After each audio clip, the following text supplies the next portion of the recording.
의원님 나와 계시죠? 네, 안녕하세요. 네. 27년 만에 민주당을 떠나셨습니다. 네, 무소속 이틀 차신데 지금 심경이 어떠십니까? 그러게요. 뭐 10년이면 강산도 변한다는데 강산을 3번 바꿨습니다. 예. 여태까지 살아오면서 민주당을 떠난다라고 하는 생각을 단 한 번도 해본 적이 없고요. 근데 이런 이제 결단을 하게 됐을 때 굉장히 스스로가 고통스럽고 어려운 상황입니다. 마음속으로는. 일부에서는 공천이 어려우니까 탈당한 거 아니냐 이렇게 얘기하시는 분들도 있습니다. 어떤 답변 주시겠습니까?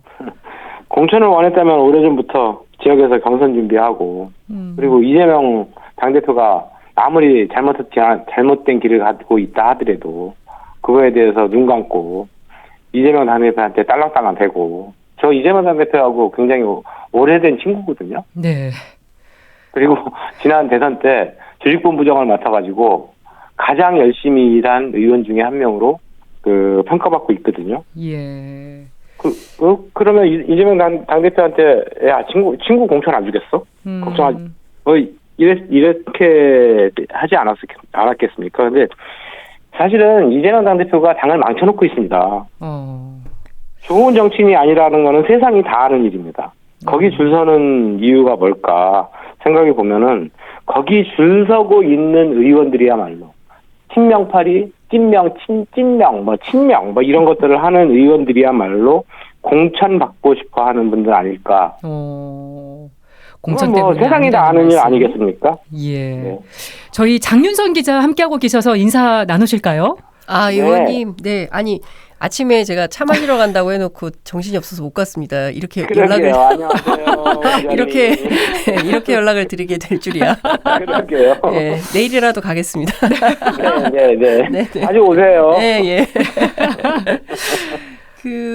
제가 여쭙고 싶은 것은 이낙연 전 총리가 도무지 이재명 대표하고 함께할 수 없는 이유는 어떤 모멸감 때문이다라는 이제 얘기가 기자들 사이에 돌고 있는데, 그렇죠. 이낙연 전 총리가 느꼈다는 모멸감의 실체는 뭘까요? 지난 대선 과정에서 이제 제가 그때 선대위 조직본부장이었기 때문에 내부적으로 논의하고 어떻게 이낙연 총리를 상임 선대위원장으로 모시게 되고 이런 과정들을 생생하게 지켜봤거든요. 근데 그때 이제 결국은 지금 아주 박빙의 차이로 선거가 끝날 수가 있다. 이거 쉽지 않은 선거다. 이낙연 당시 전 대표를 좀 모셔오자. 상임 선대위원장으로. 그래서 그거를 우상호 선대위원장이 이제 총대를 메고 그 위에 이제 모시게 됐습니다. 그리고 실제로 당에서 짜진 대로 굉장히 본인으로서는 역할을 굉장히 열심히 하셨어요.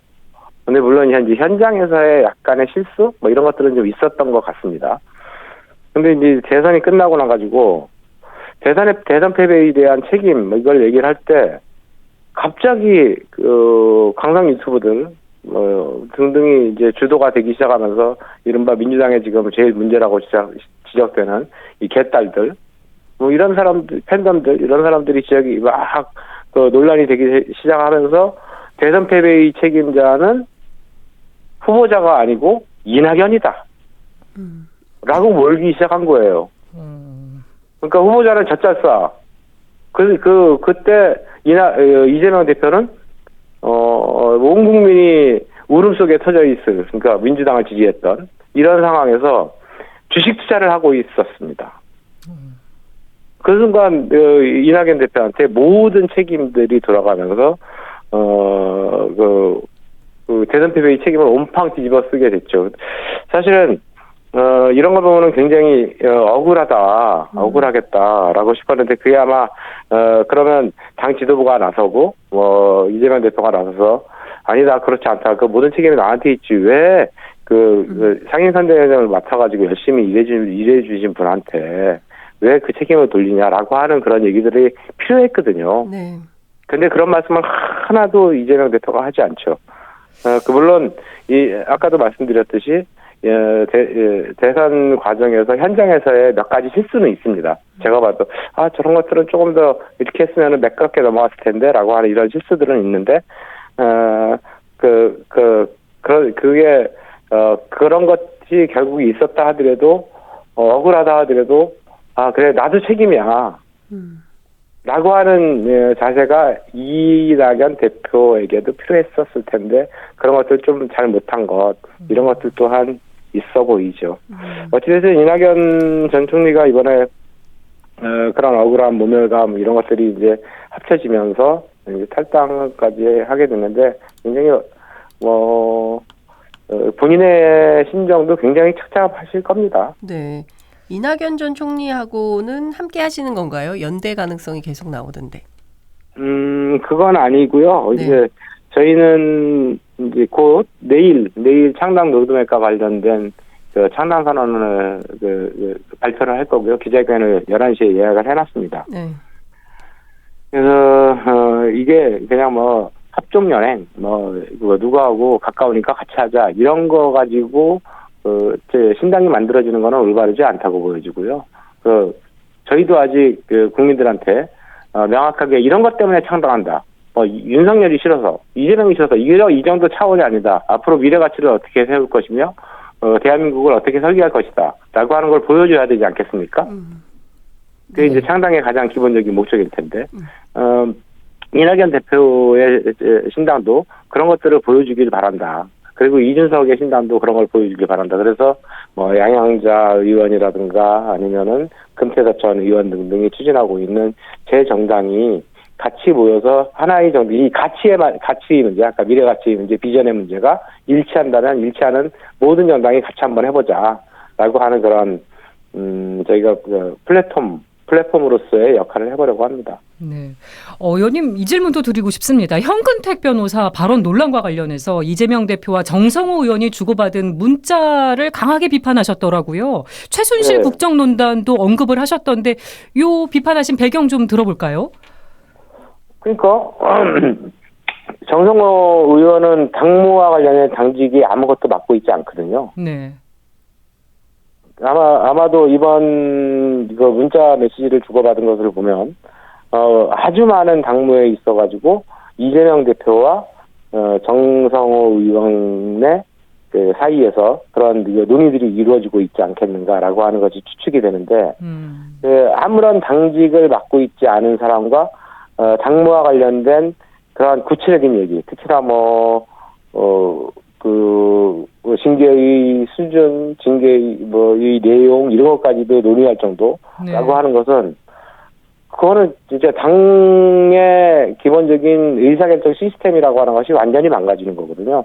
저희가 문재인 당대표 때 윤리위원회를 윤리감찰단이라고 하고 그런 것으로 확대 개편한 이유는 당 지도부와 완전히 독립된 제3의 기관을 만들어서 네. 올바른 그리고 공정한 징계 절차를 밟도록 하자라고 하는 그 취지였습니다. 네. 그런데 이것이 측근 의원과의 대화를 통해 가지고 만들어진다라고 하는 것은 굉장히 안 좋은 시스템이 파괴되는 모습이라고 보여지고요. 네. 그게 딱 사건이 터졌을 때 언론의 기사를 보면서 최순실 국정농단하고 뭐가 달라?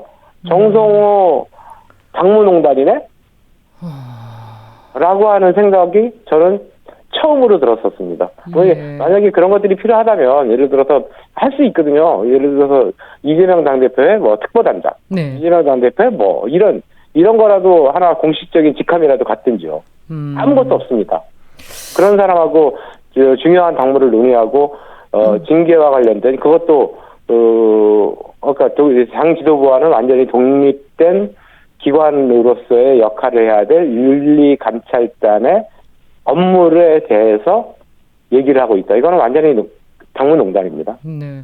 윤영찬 의원이 막판에 이제 탈당을 하지 않고 당에 남기로 한 게 이 현근택 변호사 논란과 관련이 있는 거 아니냐는 얘기가 계속 나오는데 어떻게 보십니까? 그렇지 않고요. 이거 제가 월요일 날 아침에 방송에 나가가지고 얘기했는데 내일 갈 때 10일 날이 이제 화요일이고요. 저희가 네. 탈당을 10일 날 했는데 월요일 날 아침에 이랬습니다. 일요일 날 저녁에 우리 윤영찬 의원이 저한테 전화를 해가지고 굉장히 큰 고민하더라. 실전적 고민하더라. 그래서 형 나 잔류할까? 뭐 하여튼 이런 고민이 너무 크게 돼. 그래서 네. 그럼 내일 만나서 얘기하자.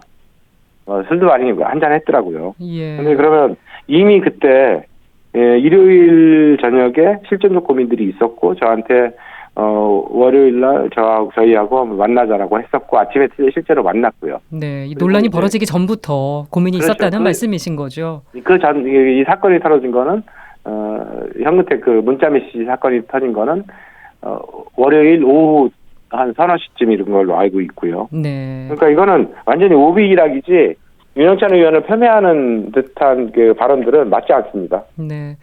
끝으로 국민들한테 전하고 싶은 말씀 있으시다면. 지금과 같은 혐오 정치를 극복해야 된다라고 하는 양극화 정치, 서로를 악마하면서 나는 이겨보겠다.